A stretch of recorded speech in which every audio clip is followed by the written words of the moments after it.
The theory I have concerning a most curious stone I recently obtained from Barry Gill, Auburn, would be ridiculed by most in the archaeological community. As I present this, I would ask that you keep an open mind and an inquiring mind. Before getting into my theory, following is some background on the stone in question. This very unique and unusual stone was found in Saginaw, Michigan. It was a surface find by Gill on a site that has produced woodland period artifacts.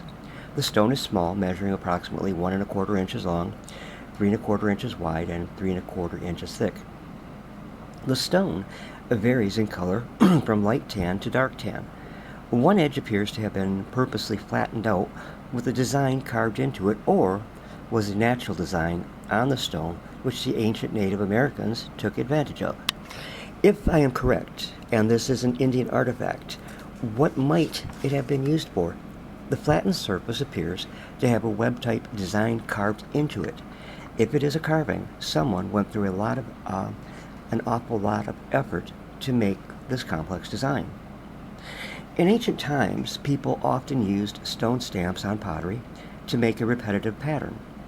This method was used by ancient American Indians potters in the southeast, particularly in Georgia around the Etowah Mound area.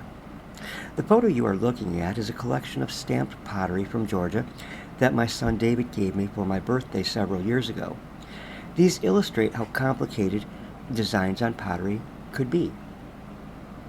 Is my stone a pottery stamp? If it is, it would be extremely rare here in Michigan and the Great Lakes, in fact. In fact, it would be a unique, one-of-a-kind, but that doesn't make it impossible. Over the years, I have found the remains of well over 1,400 pottery vessels based on the rim shards. About 90% are Michigan Lake woodland, and 10% from the middle woodland.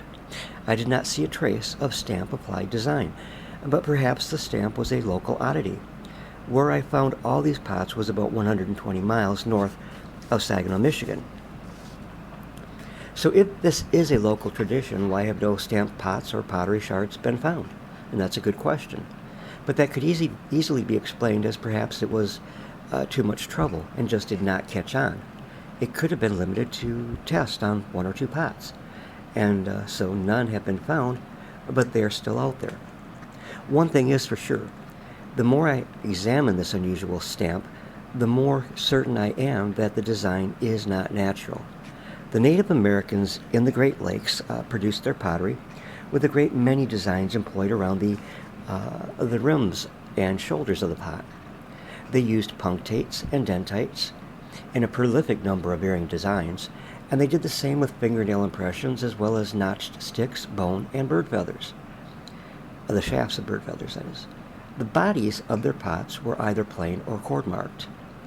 The images you are now seeing are actual impressions made by pressing the stamp into polymer clay and the baking of the clay. As you can see, it makes a most interesting impression. So this was just something to consider with a very unique and unusual artifact. Well, thanks for watching, and please give us a thumbs up and subscribe so you don't miss out on a single program. And I would be more than interested in hearing your opinions of this particular piece, so please feel free to leave them in the comment section below. Have a great day, and God bless.